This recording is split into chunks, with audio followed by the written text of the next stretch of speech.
the Prime Minister. He's also president of the Jerusalem Center for Public Affairs. We just learned from Israeli TV that the Israeli Security Cabinet will convene at 2100 Tel Aviv time. That's about 2 hours from now. Will the prospect of the start of a ground offensive be discussed at that, do you think?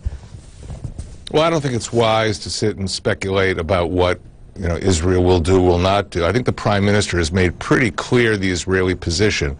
He convened the Israeli Security Cabinet early this morning because Egypt came forward with a proposal for a ceasefire. The Israeli side approved the ceasefire and stopped all military actions against the Gaza Strip. Nonetheless, Hamas rejected the ceasefire. And not only in word, but in deed, they in fact continued rocket launches all over Israel, not one or two cities, but virtually all the cities in the country. So obviously this situation was completely untenable, and therefore military action has been resumed. How much pressure is the Prime Minister Benjamin Netanyahu here under from the right wing of the party to get on with this, to get into Gaza, to clear Gaza of Hamas and to demilitarize the entire area? Well, frankly, I don't think this is a matter of right or left in Israel. The people of Israel want a secure country. Nobody is going to accept a situation whereby Hamas, which is an international terrorist organization defined as such by the U.S., the European Union, and others, where this organization can just launch rockets at will, thinking they can attack us with impunity. And this is not the first war we've had from Gaza. It's at least the third. Let me then ask you, if that is the thinking, if that is the narrative, why not just start a ground offensive now? Again, it's not up to me to sit in a studio and start moving chess pieces on a board and figuring out what's the best way to secure Israel.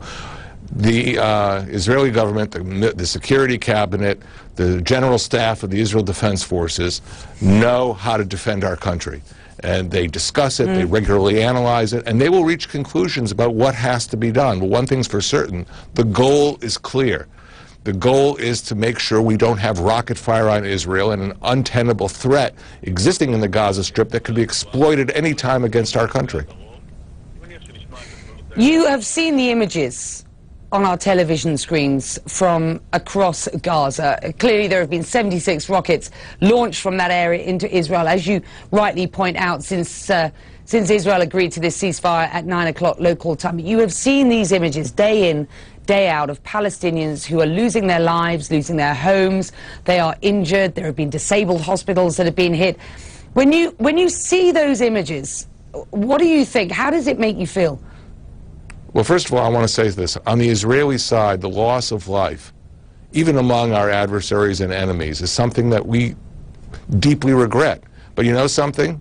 Among Hamas, when they hear that an Israeli child has been killed or somebody slit the throat of an Israeli that they've captured, they embrace it.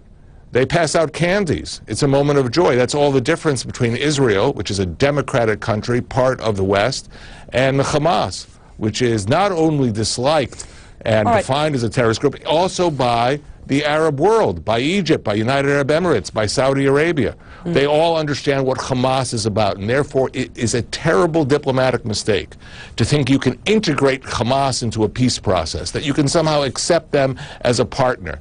They want jihad. They are part of that network that's now rising in the Middle East, and they have to be defeated.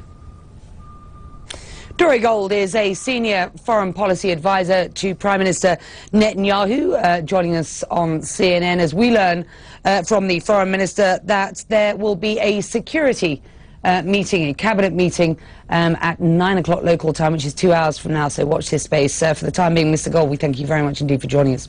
Sure. With just days to go before Sunday's deadline, Iran